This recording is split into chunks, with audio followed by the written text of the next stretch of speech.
Bem-vindo ao Infinity Doc. Em 1879, um garoto de 16 anos deixou a fazenda de seu pai rumo a Detroit. Numa época em que os únicos meios de transporte eram trens ou carruagens puxadas por cavalos, e os primeiros automóveis eram vistos principalmente como máquinas de corrida para os ricos. Esse garoto abriria mais tarde uma empresa de automóveis que mudaria o rumo da indústria automobilística para o que conhecemos hoje. 35 anos depois de sua chegada em Detroit, metade de todos os carros no mundo levavam seu nome e esse garoto, Henry Ford, se tornaria um dos homens mais ricos da história americana. Esta é a história dele. O menino fazendeiro Henry Ford nasceu na fazenda de seu pai no dia 30 de julho de 1863, no que é hoje Dearborn, Michigan. Seu pai, William Ford, possuía uma fazenda onde toda a família vivia e trabalhava, e sendo o filho mais velho de 6 crianças, Henry era esperado para assumir o negócio da família. No entanto, ele não era nada como seu pai e nunca se interessou por seu negócio. Na época, a agricultura era intensiva em trabalho, lenta e rigorosa. Enquanto Henry fazia o seu melhor para ajudar na fazenda, ele odiava a mera ideia disso. Eu nunca tive nenhum amor particular pela fazenda. Era a mãe na fazenda que eu amava, disse Henry Ford. Como a maioria das crianças de sua idade, Henry não gostava da escola e nunca passou da 8ª série. Ele preferia aprender as coisas em seus próprios termos e, desde jovem, se interessou muito por mecânica. Essa curiosidade por máquinas o levou a estudar cada pedaço de maquinário que encontrava. Aos 12 anos, seu pai lhe deu um relógio de bolso e, depois de brincar com seus movimentos, ele aprendeu a desmontá-lo e montá-lo novamente em questão de minutos, assim como os relógios de seus amigos e parentes. Ele ganhou uma reputação como relojoeiro e começou a consertar relógios para as pessoas do bairro. Quando Henry completou 13 anos, ele viu um motor a vapor pela primeira vez em sua vida, durante uma viagem escolar a uma das empresas de Detroit. E foi aí que sua paixão pela mecânica se tornou uma obsessão, e pelos próximos anos, se tornou seu novo hobby. Aos 15 anos, ele construiu seu primeiro motor a vapor, mas sua vida mudou quando Henry perdeu sua mãe, Mary Ford, para uma doença repentina. Henry tinha uma ligação profunda com sua mãe e era mais próximo dela do que qualquer outra pessoa na fazenda. Devastado por sua perda, o ódio de Henry pela fazenda se intensificou. Ele começou a procurar uma maneira de escapar de sua situação, pois a fazenda tinha muitas lembranças de sua querida mãe. Depois de completar 16 anos e contra a vontade de seu pai, Henry arrumou suas coisas e deixou a vila em busca de uma nova direção na vida. Saindo de casa na época, Detroit estava se tornando rapidamente uma cidade industrial, graças à máquina a vapor, e a cidade estava faminta por jovens engenheiros em busca de trabalho. Foi aqui em Detroit que Henry mergulhou de cabeça na reinvenção de si mesmo, aprendendo tudo o que havia para saber sobre máquinas. Ele conseguiu um emprego em uma empresa de fabricação de bondes conhecida como Michigan Car Company Works. Infelizmente, Henry foi demitido apenas 6 dias depois de começar. Depois de ficar desempregado por algum tempo, ele conseguiu um emprego como aprendiz na oficina de máquinas James Flower & Brothers, onde ganhava $2,60 por semana.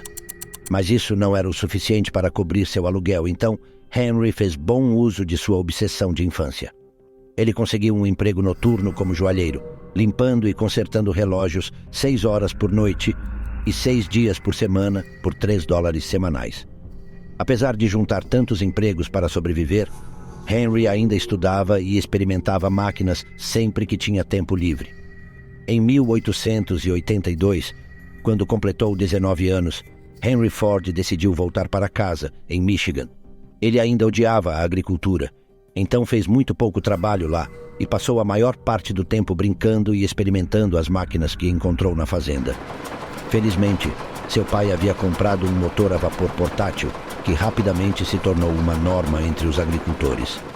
Henry passou a maior parte do tempo com essa máquina e se tornou tão bom nisso que um vizinho na fazenda de seu pai pagou-lhe $3 para operar seu motor a vapor. A partir daí, o talento e o dom de Ford para as máquinas se espalharam por Michigan. A notícia do talento de Henry chegou ao representante distrital da Westinghouse Engine Company de Schenectady, em Nova York, e a empresa o contratou. O trabalho de Henry era viajar pelo sul de Michigan, montando e prestando serviços AOS motores de trator a vapor da Westinghouse. No ano de 1885, Henry conheceu Clara Jane Bryant em uma festa de Ano Novo e ficou noivo no ano seguinte. Como presente de casamento, o pai de Henry deu a seu filho 40 acres de terra, mas em vez de transformá-la em uma fazenda, Henry tinha outras ideias. O novo motor. Em 1891, Henry e Clara se mudaram para um pequeno apartamento em Detroit. Por volta dessa época, Henry encontrou uma revista britânica e soube sobre o motor a gás. Este motor a gás estava sendo produzido em pequenas quantidades por um engenheiro alemão chamado Nicholas Otto e era muito diferente e muito mais eficiente do que os motores a vapor.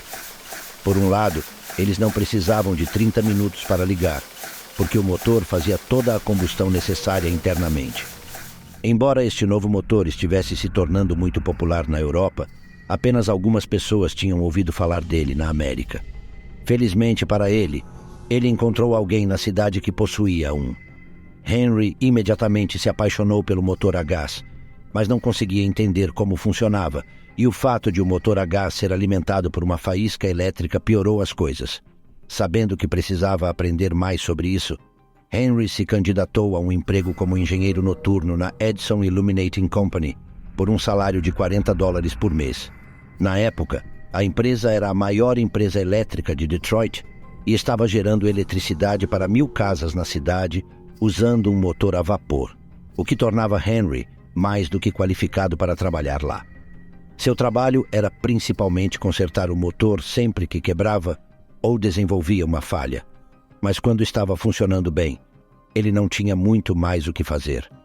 Isso deu a Henry mais do que tempo suficiente para se aprofundar no aprendizado sobre eletricidade e como ela funciona. Em 1893, Henry e Clara receberam seu primeiro e único filho, Edsel Bryant Ford, e apenas 3 meses após seu nascimento, Henry foi promovido ao cargo de engenheiro-chefe com um salário de $100 por semana. No mesmo ano, Henry conseguiu criar seu primeiro motor a gás funcional, que foi o primeiro passo em seu sonho de criar uma carruagem sem cavalos.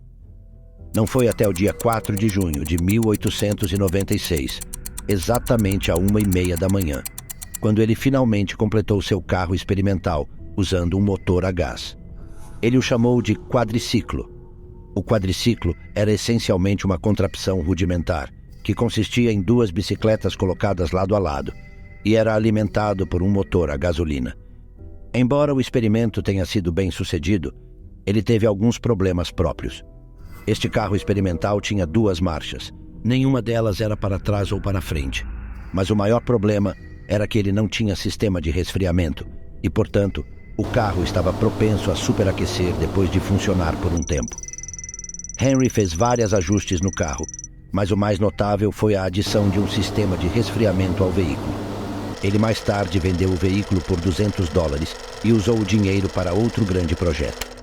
Antes de continuarmos, certifique-se de se inscrever em nosso canal Infinity Doc. Deixe seu like e aperte o sino para ser notificado sobre nossos vídeos mais recentes. Se você estiver no seu celular, certifique-se das suas configurações e ative as notificações. As falhas nos negócios. Com o apoio do prefeito de Detroit, Henry começou a construir seu segundo carro experimental e o concluiu em julho de 1899. Este novo carro era maior, mais robusto e mais pesado do que o anterior. Uma manhã, Henry levou um rico comerciante de madeira chamado William Murphy para um test drive em seu novo veículo. Quando o test drive terminou, William quis fazer parte do empreendimento de negócios de Henry e logo depois eles apertaram as mãos. E no dia 5 de agosto de 1899, a Detroit Automobile Company nasceu. Infelizmente, a empresa fracassou apenas 1 ano depois por várias razões. As ideias de Henry sobre a melhoria do carro em que trabalhava não estavam alinhadas com as ideias dos acionistas, que o pressionavam para fazer carros de passageiros. Outro motivo era porque a maioria das peças necessárias para fazer seus carros eram produzidas por diferentes empresas, e como resultado disso, sempre que uma entrega atrasava, toda a fábrica tinha que esperar pela entrega.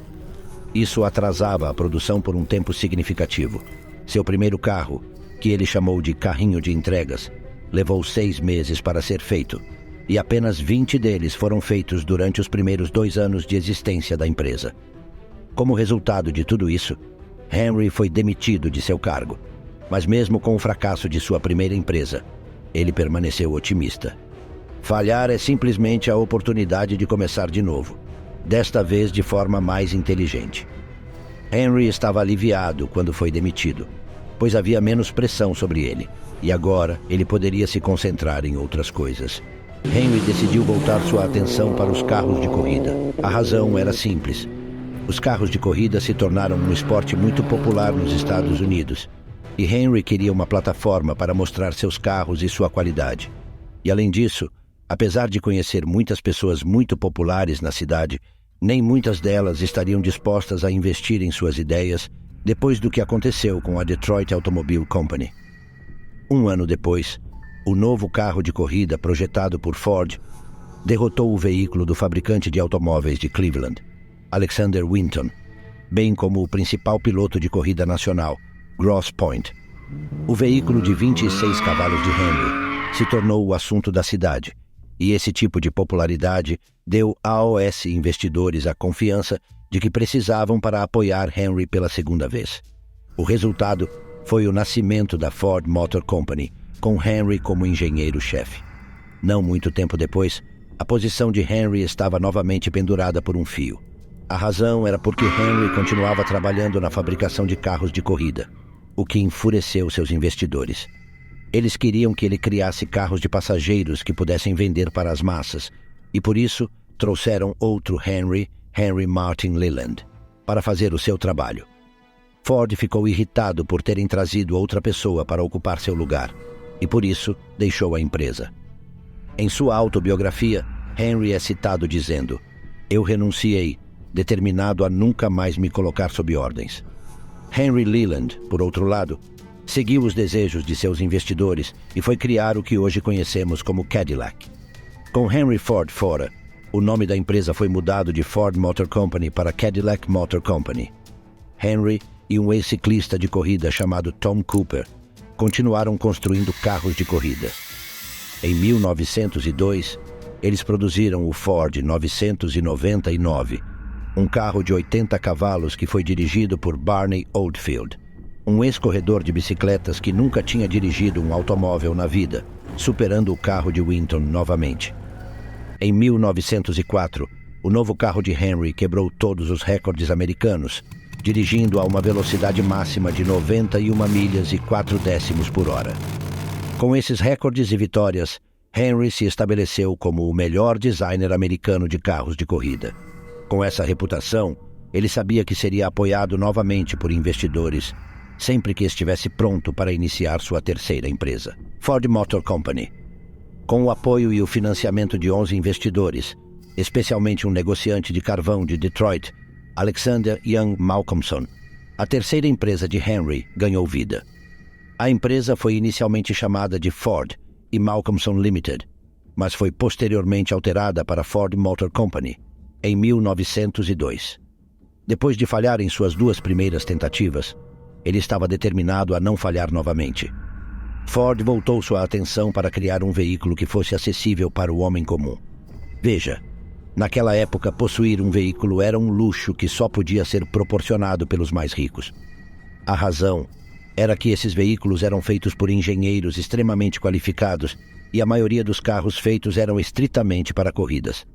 No início de sua nova empresa, Henry fez uma declaração a seus associados e investidores: "Vou construir um carro a motor para a grande multidão, construído com os melhores materiais pelos melhores homens a serem contratados, seguindo os designs mais simples que a engenharia moderna pode conceber, tão baixo em preço que nenhum homem que ganhe um bom salário será incapaz de possuir um." Ford tinha um talento para identificar e atrair os talentos mais brilhantes do negócio. Ele contratou muitos jovens impressionantes que compartilhavam e acreditavam em sua visão. Quanto ao design do carro, Henry fez mais de 20 deles antes de conseguir um que finalmente funcionou. Ele o chamou de modelo A. Nos próximos 5 anos, Henry continuou aprimorando o modelo A, que foi seguido pelo modelo N.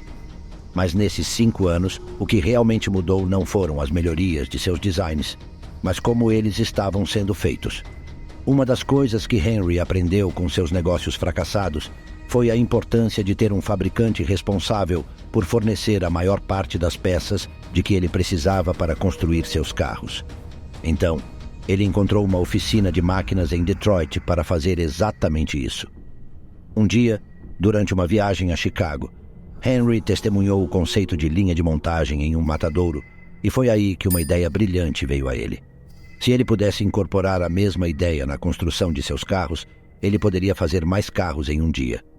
Veja, naquela época, Ford e muitos outros fabricantes de carros montavam um carro de cada vez, e a produção era lenta. Então, em 1904, Henry levantou mais dinheiro e construiu sua própria fábrica. Ele empregou mais de 300 trabalhadores e começou a experimentar a linha de montagem dentro de sua nova fábrica. Não foi até 1906 que a produção do modelo N realmente começou a fazer uso da linha de montagem. Mas mesmo assim, a linha de montagem ainda estava em andamento. No entanto, isso aumentou o nível de produção em 5 vezes. E seu novo modelo se tornou o carro mais vendido nos Estados Unidos. Mas Henry tinha seus olhos postos em coisas ainda maiores. Henry construiu sua própria empresa de fabricação em 1905 para começar a fazer seus próprios motores, transmissões e tudo mais necessário para a produção de seus carros. Por volta dessa época, Henry também descobriu o aço vanádio, e foi essa descoberta que realmente abriu caminho para uma nova era para a indústria automobilística. O aço vanádio era cerca de 3 vezes mais forte do que o aço anterior e muito mais leve. Henry usou esse novo aço para seu novo modelo, que mais tarde se tornaria um dos carros mais bem-sucedidos da história humana, o modelo T. Um negócio absolutamente dedicado ao serviço terá apenas uma preocupação sobre lucros. Eles serão constrangedoramente grandes. Henry Ford sonhava em fazer automóveis para o homem comum e para uso diário, e o modelo T era a resposta para esse sonho. Quando foi lançado pela primeira vez, era um dos carros mais caros que Henry já havia feito. O preço do modelo T foi fixado em $850, que seria algo em torno de $21 mil na moeda de hoje. Mas, apesar de seu preço, rapidamente se tornou um favorito dos fãs nos Estados Unidos. Em questão de dias após seu lançamento, foram feitos 15 mil pedidos, e a Ford Motor Company logo se tornou a número 1 em carros na América. O que mais ele poderia querer? A linha de montagem. Henry percebeu que precisava de uma fábrica maior para produzir mais de 100 modelos T por dia, e por isso, em 1910, ele construiu uma nova planta em Highland Park, Michigan. Após várias experiências, a linha de montagem estava oficialmente em funcionamento em 1913. Isso permitiu que o trabalho fosse levado para os trabalhadores, em vez de os trabalhadores se moverem dentro e ao redor do veículo. O veículo era puxado pela linha, construindo-o passo a passo, e o novo processo reduziu o tempo de produção de 12 horas para 90 minutos.